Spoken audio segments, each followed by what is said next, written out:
Radio Republik Indonesia dengan Warta Berita.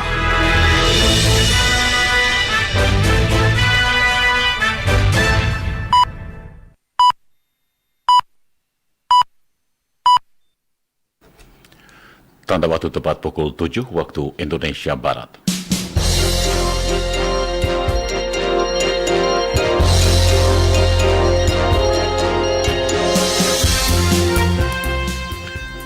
Selamat pagi saudara, inilah Radio Republik Indonesia menyampaikan Warta Berita edisi hari Sabtu tanggal 13 Agustus 2016. Kami sampaikan terlebih dahulu sari berita penting.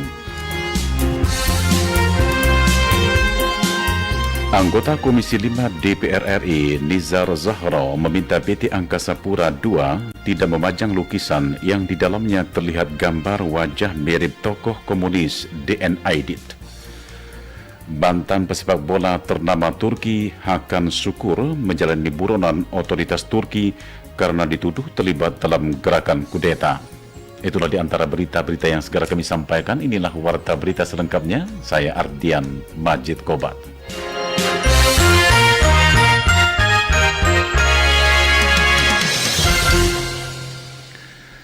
Saudara, baru saja beroperasi, Terminal 3 Ultimate Bandara Soekarno-Hatta sudah mengundang kontroversi di masyarakat. Masalahnya, gambar wajah mirip tokoh komunis Indonesia DN Aydit ada dalam gambar wajah-wajah para pejuang negeri ini. Anggota Komisi 5 DPR RI Nizar Zahro meminta agar pihak Angkasa Pura mencopot gambar yang telah menimbulkan kontroversi tersebut. Menurut Nizar Zahro, ajaran komunis masih dilarang di Indonesia sehingga pemasangan gambar tokoh-tokoh komunis sama saja melanggar aturan yang ada. Sementara itu, pelaksana tugas Direktur Utama PT Angkasa Pura II, Joko Murjatmojo, menyatakan lukisan itu sudah dicopot untuk sementara waktu. Pihak PT Angkasa Pura II juga menyatakan telah menghubungi pembuat lukisan tersebut melalui telepon, namun belum ada respon. Pelanggaran administrasi yang dilakukan oleh pejabat publik tidak bisa diproses secara pidana, sehingga kepala daerah tidak perlu takut melakukan diskresi sepanjang kebijakan itu bertujuan untuk melancarkan pemerintahan, mengisi kekosongan hukum, dan tidak menimbulkan konflik kepentingan. Demikian Asisten Pidana Khusus Kejaksaan Tinggi Sumatera Utara, Asep Nana Mulyana, saat memaparkan diskresi dalam perspektif hukum administrasi dan tindak pidana korupsi pada acara monitoring dan evaluasi pelaksanaan TP4D sewilayah Sumatera Utara. Laporan selengkapnya disampaikan reporter Rahmi Siregar. Rendahnya serapan anggaran dan banyaknya dana pembangunan yang parkir di bank swasta dan pemerintah merupakan dampak dari ketakutan pemerintah daerah menggunakan kewenangannya terhadap penegak hukum yang selama ini memiliki fungsi represif. Menurut Asisten Pidana Khusus Kejaksaan Tinggi Sumatera Utara, Asep Nana Mulyana, saat memaparkan diskresi dalam perspektif hukum administrasi dan tindak pidana korupsi pada acara monitoring dan evaluasi pelaksanaan TP4D sewilayah Sumatera Utara di Aula Kantor Kejatisu. Saat ini pemerintah, khususnya kepala daerah yang memiliki kewenangan dalam menjalankan pembangunan, tidak perlu takut menggunakan anggaran dengan terbitnya Impres nomor 1 tahun 2016 dan Perpres nomor 3 tahun 2016 serta Undang-Undang nomor 30 tahun 2014 tentang administrasi pemerintahan. Menurut Asep, dengan terbitnya aturan itu telah membawa pergeseran paradigma fungsi represif yang menjadi jargon penegakan hukum menjadi fungsi yang sifatnya pendampingan. Untuk itu, Kejaksaan Tinggi Sumatera Utara akan melaksanakan tugas pendampingan terhadap pembangunan yang dilaksanakan pemerintah karena dalam Undang-Undang nomor 30, Impres dan Perpres itu juga jelas disebutkan penggunaan wewenang diskresi oleh kepala daerah tidak bisa dipidana kecuali diberi sanksi administrasi oleh atasan pejabat yang bersangkutan. Bahkan Kejaksaan juga menyerahkan kasus dugaan penyalahgunaan wewenang atau pelanggaran administrasi yang dilaporkan LSM atau masyarakat kepada pemerintah daerah untuk melakukan penyelidikan. Kalau pelanggaran administrasi ranahnya administrasi, sanksinya pun sanksi administrasi, sanksi ringan, teguran lisan, kemudian sanksi yang sedang maupun berat. Ranahnya administrasi. Aparat penegak hukum termasuk kejaksaan tidak boleh masuk dalam ranah ini. Ketika hasil audit ataupun hasil pemeriksaan klarifikasi yang kemudian dilakukan inspektorat oleh aparat pengawas internal pemerintah di daerah menyatakan bahwa itu dalam bentuk pelanggaran administratif, itu merupakan ranah daripada pejabat yang bersangkutan untuk menindaklanjuti. Lebih lanjut, Asep menyebutkan hadirnya TP4D dengan pola pikir pencegahan korupsi dalam pelaksanaan pembangunan di daerah agar berjalan sesuai yang diharapkan, sekaligus menghilangkan ketakutan dengan membatasi keterlibatan yang dapat mempengaruhi objektivitas penegakan hukum. Merebaknya kasus vaksin palsu mengakibatkan sebagian orang tua enggan memvaksinasi balitanya. Mereka khawatir vaksin yang dipakai masih vaksin palsu. Berikut laporan reporter Aulia Rahman dari Banjarmasin. Pekan imunisasi campak mulai dilaksanakan pada 1 Agustus lalu hingga 14 Agustus 2016. Di Kalimantan Selatan, meski antusias para orang tua untuk memvaksinasi anaknya tidaklah rendah, namun tidak sedikit pula orang tua yang takut datang ke puskesmas atau posyandu untuk mengimunisasi anaknya karena khawatir vaksin yang digunakan adalah palsu. Seperti halnya pengakuan Alfiani, satu dari sekian banyak orang tua yang takut mengimunisasi anaknya. Tas dulu gini aku bawa ada, dan akunya yang dapat turun, aku kan wani, tapi kita dibanjani kada kalau lah palsu. Melihat kondisi tersebut, Kepala Dinas Kesehatan Kalimantan Selatan Ahmad Rudiansah menjelaskan, pihaknya berupaya mengoptimalkan peran petugas kesehatan untuk memberikan pemahaman kepada masyarakat. Petugas di puskesmas dan posyandu juga telah diinstruksikan untuk melakukan kunjungan door-to-door pada masa sweeping dan pelaporan kegiatan dari tanggal 14 hingga 31 Agustus 2016 mendatang. Memang ada beberapa penolakan. Nah, upaya ini kita perkuat dengan promosi kesehatan pendekatan keluarga dan menjelaskan akibat campak ini. Rudi juga menghimbau kepada masyarakat untuk aktif mencari informasi tentang pentingnya vaksinasi campak, baik di media sosial maupun langsung mendatangi puskesmas dan posyandu terdekat. Tujuan pemberian imunisasi campak sendiri adalah untuk menjaga kekebalan anak terhadap indikasi penyakit campak yang bisa membahayakan tubuh. Karena penyakit ini juga merupakan penyakit menular yang bisa menyebabkan komplikasi terhadap tubuh manusia. Anda sedang mengikuti Warta Berita RRI. Kita beralih ke berita lainnya. Ancaman kebakaran lahan dan hutan di Provinsi Riau semakin tinggi. Mengingat musim kemarau pada bulan Agustus ini, suhu udara cukup tinggi, yakni mencapai 35 derajat Celcius. Laporan selengkapnya disampaikan reporter Tongkulem Siregar dari Pekanbaru.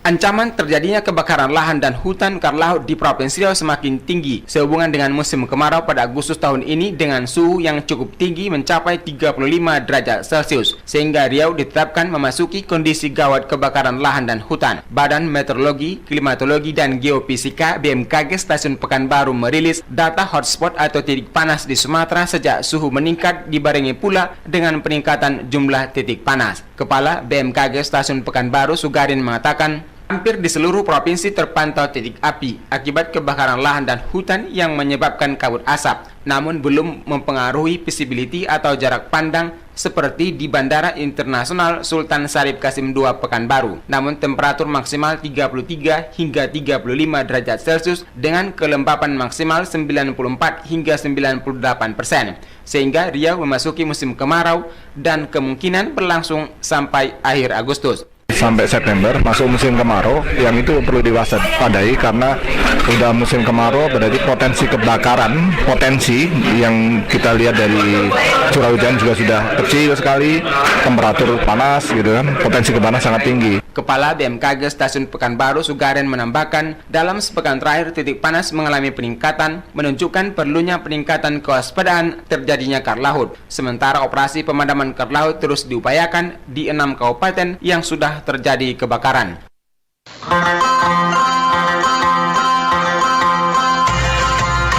Kabar Haji, informasi dan sisi lain dari pelaksanaan ibadah haji 1437 Hijriah.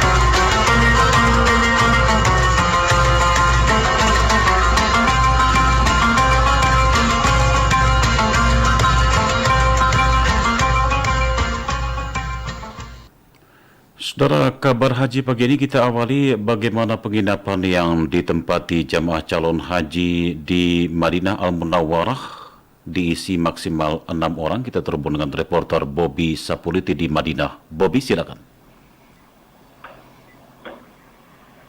Assalamualaikum warahmatullahi wabarakatuh. Pendengar, saat ini saya berada di Madinah Al-Munawwaroh, Arab Saudi. Di kota Madinah saat ini menunjukkan pukul 3 pagi waktu Arab Saudi atau pukul 7 pagi waktu Indonesia Barat. Waktu di Arab lebih lambat 4 jam dari Jakarta. Dengan suhu 38 derajat Celcius. Di hari kelima kedatangan calon jemaah haji asal Indonesia di Madinah Al-Munawwaroh ini memang semakin hari semakin banyak jemaah yang tiba di Madinah Al-Munawwaroh. Di hari kelima ini tercatat sudah ada 49 kloter yang tiba di Madinah. Ini informasi terakhir yang kami terima adalah pukul hari Jumat kemarin, pukul 16 waktu Arab Saudi, dengan jumlah jemaah 19.788 orang, termasuk petugas haji yang berjumlah 245. Walaupun setiap hari jemaah haji ini berdatangan hingga gelombang pertama ini selesai tiba di Madinah. Di Madinah, Kepala Daerah Kerja Kota Madinah atau Dapper Madinah, Nasrullah Jasam, mengatakan bahwa meskipun nanti jumlah jemaah haji tiba ini di hari ke-22 Agustus nanti, namun petugas haji akan ditempatkan dalam satu kamar, di mana satu kamar itu jemaah haji akan terdapat 6 tempat tidur. Jadi memang pemerintah sudah memfasilitasi satu kamar ini adalah 6 tempat tidur. Berikut yang disampaikan Kepala Daerah Kerja atau Dapper Kota Madinah, Nasrullah Jasam, saat ditanya RRI. Untuk Madinah ini memang kita tidak melakukan pengukuran kamar. Artinya karena ini hotel aktif sepanjang tahun, dalam pengertian selain haji dipakai umroh, memang susunan bednya itu berdasarkan kapasitas yang diberikan dari lembaga atau dari instansi perumahan Arab Saudi. Jadi setiap hotel itu punya tasri namanya, punya surat keterangan kapasitas. Misalnya hotel itu kapasitasnya 500, dan memang jika dibandingkan dengan hotel di Jakarta itu tidak ideal, Pak. Misalnya di Jakarta itu kita hanya mengenal hotel itu kalau nggak single ya double dan triple. Tapi kalau di sini ya karena mungkin permintaannya banyak gitu, ya satu hotel bisa, satu kamar bisa selain triple ada juga kuat, bahkan nanti ada yang 5 orang, bahkan kalau dia agak lebih besar lagi bisa ada yang 6 orang gitu. Dan memang rata-rata selain saya kira selain haji plus ya, selain haji khusus itu bukan hanya Indonesia tapi semua negara. Sementara itu dapat diinformasikan atau dikabarkan innalillahi wa innalillahi rajiun, telah meninggal dunia jemaah asal Indonesia. Ini baru pertama kali yang tiba di Madinah. Ini atas nama Senin Dono Mejo. Ini kloter sub 07 dengan paspor B3252724. Ini almarhum atau laki-laki ini almarhum meninggal pada tanggal 12 Agustus 2016 jam 19 waktu Arab Saudi, di mana almarhum atas nama jemaah Senin Dono Mejo ini meninggal di Masjid Nabawi.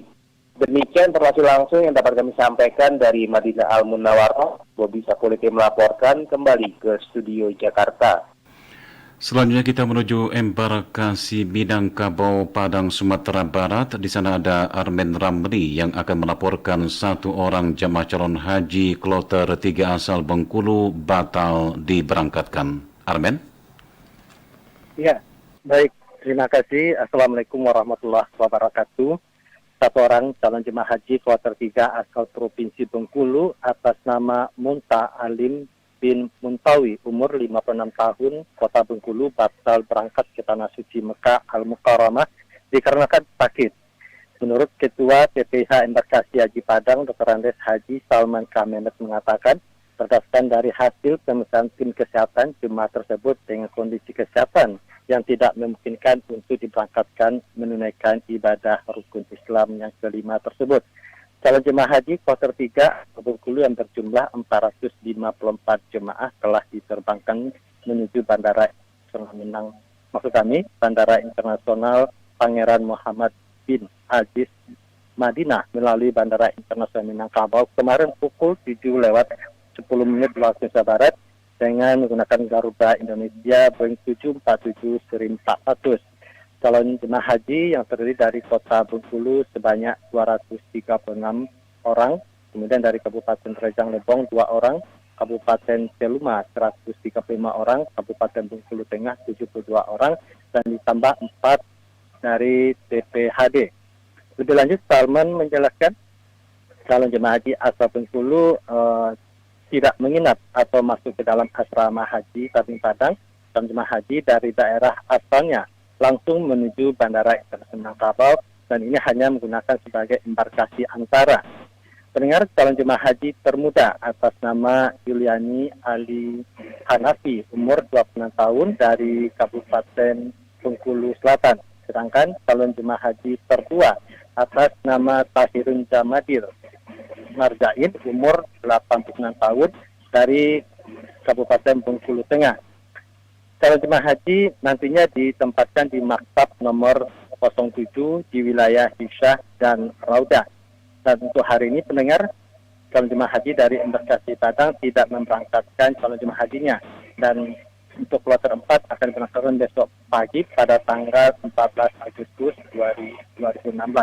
Dari asrama haji Tabing Padang, Arminda melaporkan dan kita kembali ke Jakarta. Laporan selanjutnya dari Arif Sarwono, Asrama Haji Samsudin Nur, Banjarmasin, ini mengenai jamaah calon haji asal Kabupaten Hulu, Sungai Tengah, pagi ini tiba di Madinah. Arif Sarwono, silakan.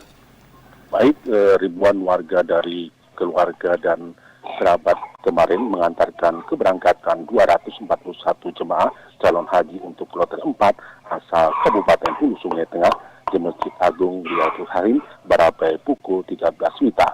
Keberangkatan calon jemaah haji Sungai Tengah menuju embarkasi Banjarmasin asrama haji Banjarbaru dan diberangkatkan malam tadi menuju Madinah, Arab Saudi dan tiba pagi ini pukul 07.25 waktu Jeddah dengan pesawat milik maskapai Saudi Airlines dengan nomor penerbangan 5901. Kepala Kantor Kementerian Agama HST Muhammad Zamani selaku Ketua Panitia Penyelenggara Haji Kabupaten Hulu Sungai Tengah menyebutkan jumlah calon haji HST tahun 2016 berjumlah 241 orang, ditambah 2 petugas TPHD dan untuk 241 calon jemaah haji Hulu Sungai Tengah terbagi dalam 2 kloter 4 dan 14 yang masing-masing berjumlah 255 dan 16 orang.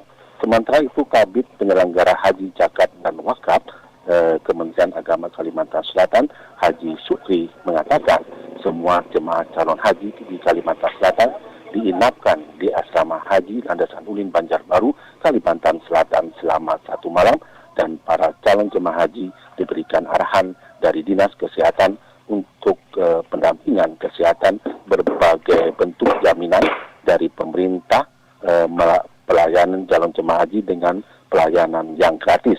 Sementara untuk kloter 5 asal Hulu Sungai Utara dari Balangan dan Balangan yang masuk asrama 12 Agustus 2016 malam nanti pukul 20.30 WITA diberangkatkan menuju Madinah, Arab Saudi.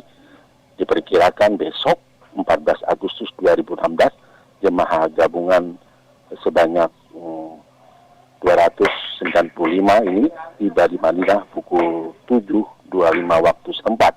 Dari asrama haji Landasan Ulin Banjarbaru, Kalimantan Selatan, Arif Sarwono melaporkan.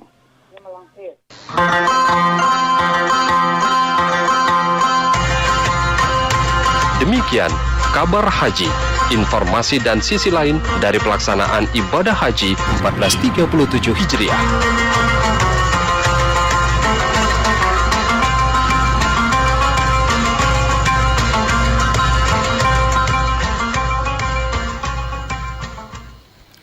Warta berita ini disiarkan oleh Radio Republik Indonesia. Dari luar negeri diberitakan perayaan ulang tahun ke-84 Ratu Thailand Sirikit pada hari Jumat 12 Agustus 2016 kemarin diwarnai aksi ledakan bom oleh kelompok radikal. Peringatan ulang tahun Ratu Sirikit 12 Agustus juga sebagai Hari Ibu di Thailand dan Hari Libur Nasional. Tepat pada Jumat siang waktu setempat, Angkatan Darat, Angkatan Laut dan Angkatan Udara melakukan penghormatan dengan menembak senapan ke udara. Perayaan dilanjutkan dengan upacara keagamaan di Istana Kerajaan Thailand di Bangkok pada sore hari.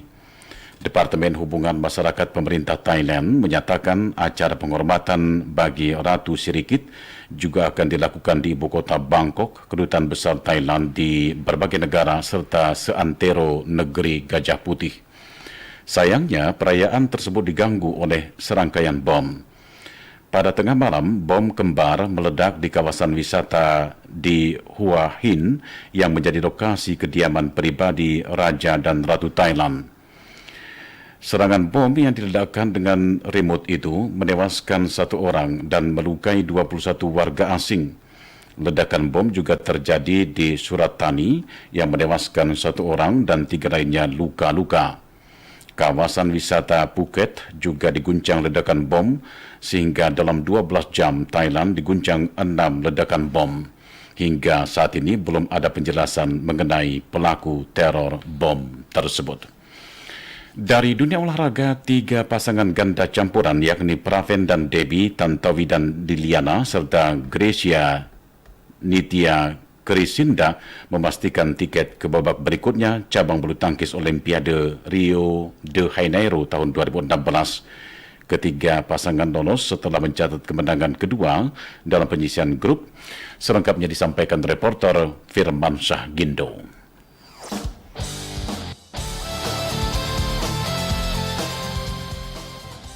Pasangan ganda Indonesia Hendra Setiawan dan Muhammad Ahsan mendapat ujian berat dalam penampilan di Olimpiade 2016 setelah dalam pertandingan kedua nomor ganda putra grup D tadi malam waktu Indonesia dikalahkan pasangan Jepang Hiroyuki Endo Kenichi Hayakawa. Hendra Ahsan menyerah setelah bertanding 3 game 17-21, 21-16, 14-21 melawan pasangan Jepang tersebut. Kendati demikian, peluang Hendra Ahsan untuk lolos masih tetap terbuka asalkan mampu mengatasi 1 laga sisa melawan ganda terkuat Cina Sabtu malam nanti waktu Indonesia. Sementara itu pada ganda campuran, pasangan Indonesia Praven Jordan Debbie Susanto memastikan lolos dari babak penyisian grup setelah mencatat kemenangan kedua di grup A atas pasangan Jerman Michael Fuchs Birgit Michel 21-16, 21-15. Praven Debbie peringkat 5 dunia selanjutnya akan melakukan pertandingan grup A melawan unggulan pertama yang merupakan unggulan di grup A Zhang Nan Zhao Yunlei untuk menentukan juara grup. Tontowi Ahmad Liana Natsir juga pastikan tiket ke babak berikutnya setelah meraih kemenangan kedua atas pasangan Thailand. Wakil Indonesia di nomor tunggal putra Tommy Sugiarto juga melewati rintangan pertama mengalahkan pebulu tangkis Amerika Serikat Howard Chu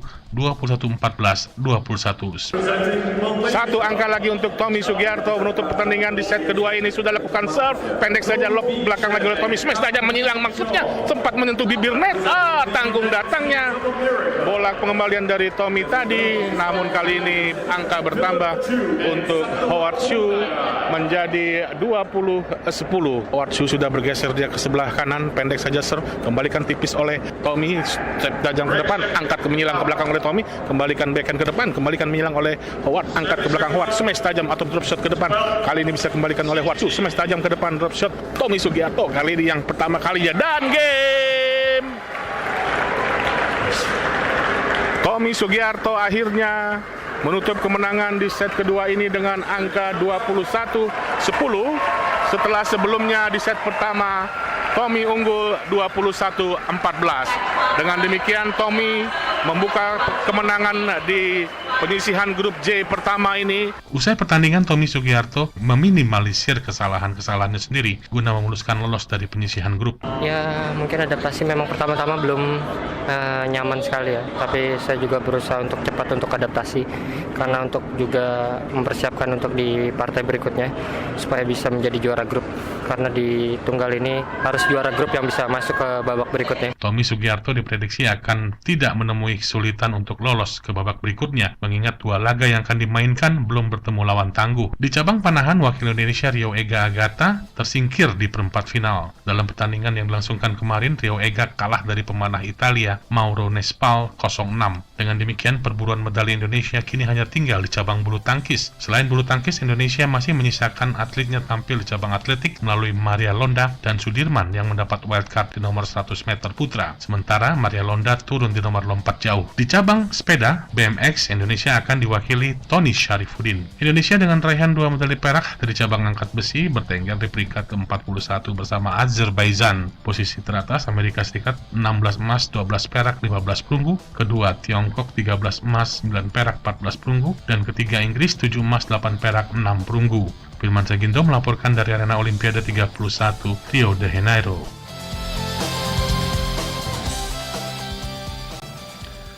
Saudara, komentar Radio Republik Indonesia pagi ini mengambil topik teror bom kembali mengguncang Thailand. Selengkapnya disampaikan Danang Prabowo. Teror bom kembali mengguncang dunia dan Thailand kembali menjadi sasarannya. 2 bom meledak di kota Hua Hin, salah satu lokasi wisata terkenal yang terletak 120 km dari ibu kota Thailand, Bangkok. Ledakan susulan juga terjadi pada beberapa kota Thailand lain di bagian selatan. Sejumlah orang tewas dan puluhan lainnya mengalami luka-luka, termasuk wisatawan asing. Otoritas keamanan setempat belum memastikan siapa yang bertanggung jawab terhadap aksi brutal ini. Namun, kepolisian Thailand menyimpulkan ledakan bom tersebut bukan merupakan aksi terorisme, melainkan aksi sabotase lokal yang terbatas pada area dan provinsi tertentu. Terlepas dari siapa pelakunya, aksi biadab tersebut kembali mengingatkan kepada kita semua bahwa teror bom dapat terjadi kapanpun dan dimanapun juga. Kondisi ini berarti bahwa bangsa-bangsa di dunia termasuk Indonesia setiap saat dapat mengalami aksi teror bom yang mengancam jiwa manusia. Karena itulah, aksi pengeboman Thailand dan sejumlah negara lain yang akhir-akhir ini terjadi sudah seharusnya menjadi momentum untuk semakin memperkuat komitmen bangsa Indonesia dalam menghadapi aksi-aksi teror. Bangsa ini tidak boleh lengah, apalagi kalah menghadapi ancaman teror. Sebagai perwujudan komitmen melawan aksi teror, seluruh elemen bangsa, baik aparat keamanan, intelijen, aparat pemerintah, dan masyarakat harus selalu meningkatkan kewaspadaannya. Untuk memberikan rasa aman bagi warganya maupun warga negara asing yang berkunjung ke Indonesia, negara melalui intelijen dan aparat keamanan harus menunjukkan bahwa gerakan yang mengarah pada aksi-aksi teror mudah dipatahkan. Deteksi dini harus dapat dilakukan aparat, termasuk membongkar jaringan teroris baik yang menjadi bagian dari jaringan global maupun jaringan lingkup lokal. Penting bagi kita semua mengatasi akar penyebab terorisme dan menghilangkan kondisi yang mengundang ke arah terorisme. Salah satunya adalah melalui upaya global mengatasi masalah kemiskinan, masalah sosial, dan ketidakadilan. Sebagai bagian dari dunia yang telah dicengkram ancaman teror, Indonesia juga tidak boleh ketinggalan dalam perang terhadap teroris. Terorisme tidak dapat ditangkal dan dilawan hanya dengan kekuatan senjata atau operasi militer. Terorisme juga tidak dapat dibungkam dengan setumpuk aturan mengenai intelijen dan aturan tentang anti-teror. Terorisme akan lebih efektif jika dilawan dengan ideologi yang telah disepakati menjadi 4 pilar utama, yakni NKRI, Pancasila, Undang-Undang Dasar 1945, dan Bhinneka Tunggal Ika.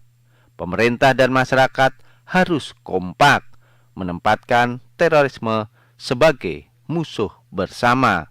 Demikian komentar, selamat pagi.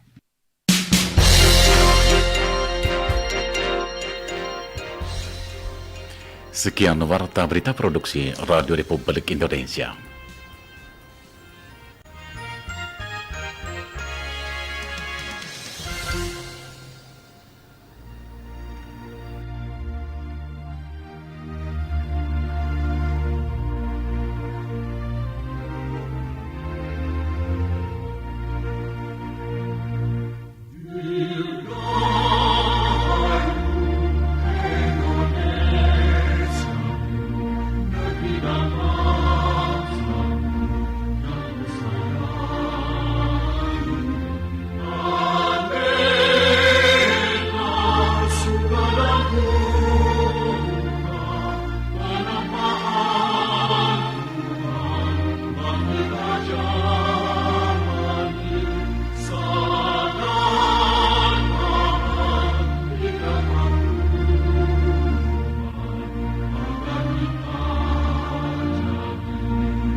Sekian siaran sentral dari Jakarta.